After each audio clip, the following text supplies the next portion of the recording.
Ma première carte de pêche, je crois que je ne savais pas marcher, quoi. J'ai toujours vécu au bord d'une rivière. J'ai toujours pêché un peu tous les poissons.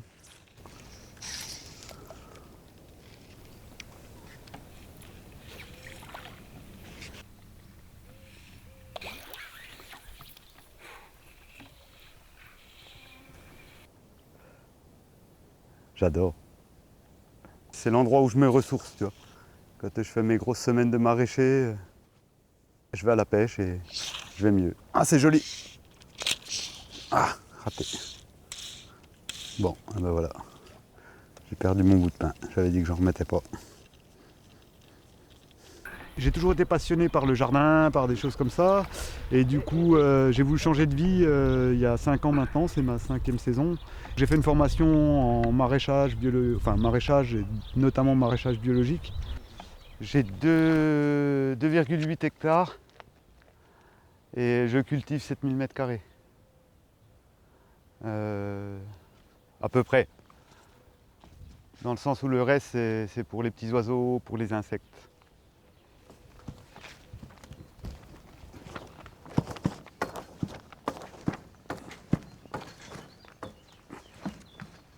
Donc cette serre-là, elle fait 500 mètres carrés. C'est cool. Et là, voilà, je mets une ruche dans la serre, ce qui permet la pollinisation des courgettes dès le matin. Et des fois, elles ne sont pas contentes qu'on soit dans leur serre. Je sais que ça me fait un joli rendement. Les concombres commencent à être en fleurs, c'est pareil, ils vont polliniser. Enfin voilà, c'est cool. Et j'ai les premières tomates qui virent. La potion magique. Donc ortie qui apporte l'azote, qu'on soude. Donc pareil qu'il y a une belle plante au niveau, je crois que c'est plus au niveau potasse. Et le miel pour la confusion pour les pucerons. Et les fourmis aussi, du coup, je crois que ça les perturbe un peu. Moi je suis venu à ce métier-là, c'est surtout parce que je trouvais plus de légumes sur les marchés. Il y a de moins en moins de producteurs, en tout cas de petits producteurs. Je voulais venir à ce métier-là pour proposer aux gens justement du local, pour limiter l'impact forcément sur les déplacements, et du bon, quoi. Enfin, c'est vraiment ma finalité. Enfin, pourquoi j'ai changé de métier, c'est vraiment pour ça.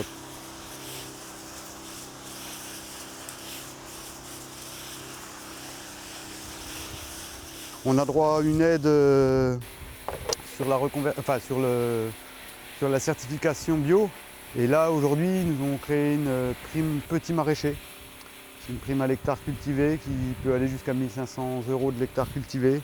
Ils seront un peu plus, mais enfin, du coup, ça fait environ dans les 2 000 €, on va dire, d'aide PAC, quoi, qui n'est pas négligeable du coup.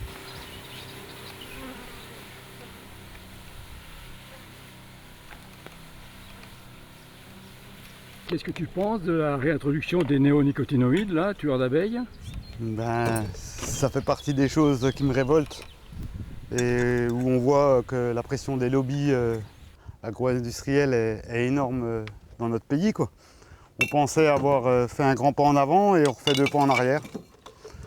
Donc forcément, non, ça m'inquiète et ça me renforce dans le fait de continuer à essayer de développer mon entreprise qui va à l'encontre de ces systèmes-là. Mais chacun doit trouver son sens à sa vie et à sa façon de travailler, quoi.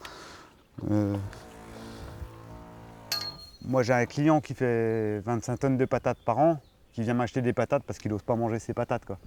Voilà. Moi je mange tous mes légumes. On va clôturer le débat là-dessus.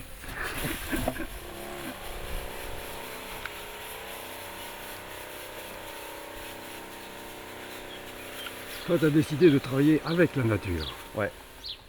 Grâce à la nature aussi, parce que c'est elle qui fait beaucoup de choses pour nous. Ouais.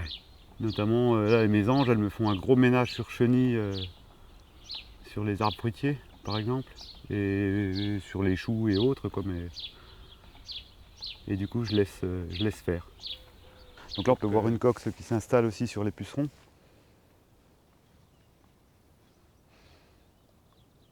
Donc en fait, clairement, je ne vais rien faire sur cet arbre par exemple parce que je m'aperçois qu'il y a des choses qui se sont déjà installées qui vont faire le boulot sans moi, quoi. Et ça me va bien comme ça. Mon raisonnement, c'est vraiment de laisser les pucerons pour que les auxiliaires s'installent. En gros, si je les détruis tout de suite, les auxiliaires n'ont plus rien à manger, donc ils ne viennent pas. Alors que là, on voit, j'ai rien fait. Et j'ai il y a peut-être 30-40 coccinelles sur le pommier, quoi. Donc le boulot va se faire tout seul. Le plus facile, c'est de détruire en fait. C'est de mettre un insecticide qui tuerait tous les pucerons. Et là, au moins, on est sûr de ne pas avoir de pucerons. Mais par contre, on casse cet équilibre que j'ai envie de garder, quoi. Ça fait combien de temps que tu travailles comme ça, toi? Alors moi, c'est ma 5e année en tant que professionnel, mais par contre, j'ai acheté cette maison pour pouvoir avoir un petit bout de paradis à moi. T'as attaqué où là? Là. Ok. Ça se passe bien, mais c'est dur. Alors déjà, là, tu m'écrases les carottes de derrière, donc ça, t'es pas obligé. Faut que tu ranges tes jambes. Tu mets tes jambes dans un sac. T'es sûr d'être à genoux là? T'es sûr que c'est la meilleure position? Je suis pas en mode exploitation de stagiaire, loin de là. Alors après, donc c'est clair que ça me donne de la main d'œuvre, mais à côté de ça, moi je passe beaucoup de temps avec lui. Ah, tu vas me passer trop de temps, laisse tomber. Ça sert à rien. Tu veux que je te montre en mode bourrin comment je fais? Tiens, mets-toi de l'autre côté. Bah, c'est de lui montrer le métier, éventuellement trouver potentiellement de la main d'œuvre que je pourrais embaucher par la suite, donc ça me permet de le connaître, de voir comment il fait ses tâches, enfin, sur quoi je pourrais l'embaucher, parce que je commence à essayer d'embaucher un petit peu de la main d'œuvre, parce que tout seul je suis un peu raide, quoi.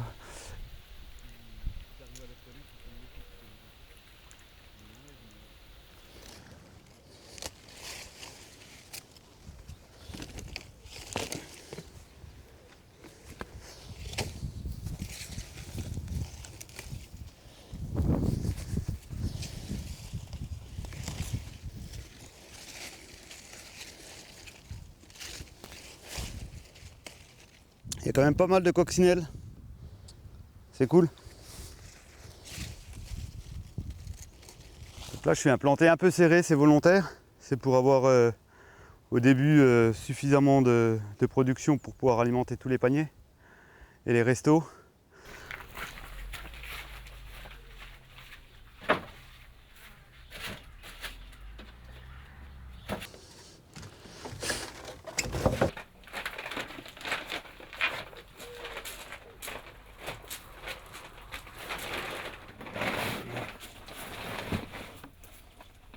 Contrairement à certains collègues avec qui ça va pas, en fait, ils n'arrivent pas à vendre de panier tout fait. Moi, ça s'est bien passé. Puis là, maintenant, en plus que j'ai ma plateforme de vente, là, c'est encore plus facile parce que du coup, ils peuvent soit prendre le panier qui est tout fait, soit faire leur propre panier. Et du coup, ça me va bien. Et du coup, là, la petite plateforme de vente, elle est relativement facile pour le client, facile pour moi. Donc, je gagne énormément de temps. Moi, je gagne 2 heures par semaine, on va dire. J'ai quelques papy, mamie qui m'appellent et qui me disent machin, à qui je fais la commande moi-même, mais il y a 80%, c'est les clients qui font leurs propres commandes. Bon, bah allez. Allez, tiens. Super, il y a tout? Il y a tout sauf quoi? Je sais plus. Qu'est-ce que tu m'avais demandé? Bah je sais plus. Non, tomate. Il n'y a que le persil qu'il n'y a pas. Le persil était trop petit donc je n'ai pas coupé. Super, Merci, merci, à plus. à plus.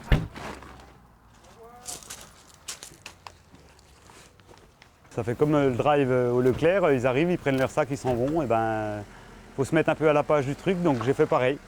Et du coup ça me convient parce que moi, comme je t'ai dit, j'ai pas de perte. Le client, lui ça lui va bien. Merci bien. Qu'est-ce qu'il y a dans votre panier alors? Alors cette semaine, il y a 2 salades, il y a 2 types de choux. Donc je coupe en moitié, comme ça ils peuvent faire les deux en salade, c'est joli, ça fait des couleurs. Il y a une petite botte d'oignons frais, il y a des courgettes.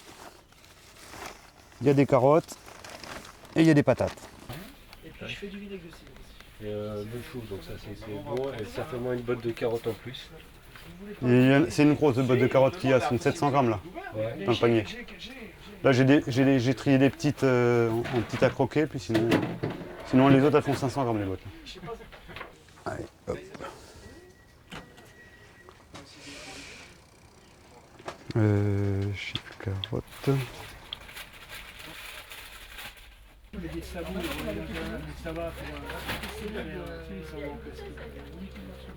Au bio ou pas, moi j'essaye de militer vraiment sur le manger local, quoi. Arrêter de faire venir des produits qui font le tour du monde, ça me chagrine un peu.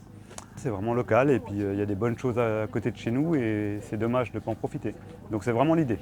Ma chaise, je sais pas si j'en ai besoin, mais... Mets-les comme ça dedans.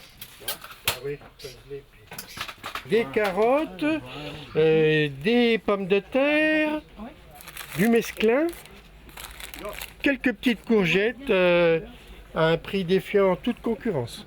Ton numéro Voilà. alors. Très heureux.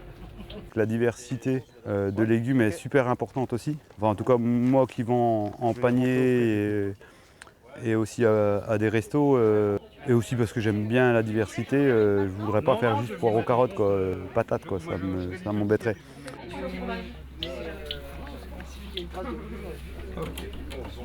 Ça c'est bon par contre. Je crois 70 variétés différentes. Dans tout ça, j'ai des fois 10 variétés ou 20 variétés. Sur tomates, je dois être à une trentaine de variétés. Donc non. L'idée c'est de s'adapter, de faire des essais. Enfin moi j'aime bien chercher des solutions. Là c'est de trouver une variété qui va vite, à maturité. Donc là normalement j'ai travaillé avec la précoce de Quimper, mais je la trouve un peu petite. Ben, en ce moment, on va dire que ça commence à 6 h du matin, ça finit à 22 h 30. Aujourd'hui, mon métier, mon installation ne me permet pas de me verser un salaire. C'est une finalité, un objectif, quoi, de dire je vais nourrir les gens autrement. Après, combien de temps je tiendrai, j'en sais rien. J'avais dit je fais un point au bout de 5 ans. Ça correspond à mes 50 ans, donc c'est fin d'année. Pour l'instant, je fais une belle progression, que ce soit en chiffre d'affaires et en clientèle. Donc c'est plutôt encourageant.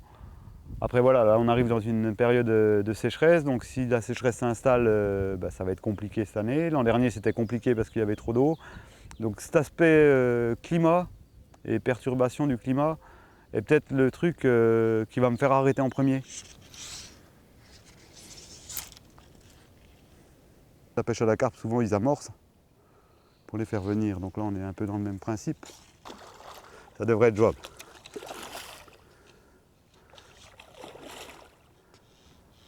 Le désherbage carotte, c'est moins drôle que la pêche, quoi, tu vois, je préfère être à la pêche, on va dire ça comme ça. Mais après, non, c'est vraiment le fait d'être au milieu de la nature. Quand je pêche la truite, je me transforme en truite, quoi. Parce que ma pêche favorite, c'est quand même la pêche à la truite, quoi. J'essaie de limiter le combat au maximum et pas la sortir de l'eau. Enfin, elle n'est pas encore dedans. Si jamais je vois qu'elle n'est pas vigoureuse, je vais la réanimer gentiment, quoi. Là. Alors les carpes, c'est un sale goût, mais les truites, je leur fais des bisous. Si j'avais les moyens de faire que de la pêche, je ferais que de la pêche. J'ai failli. Hein.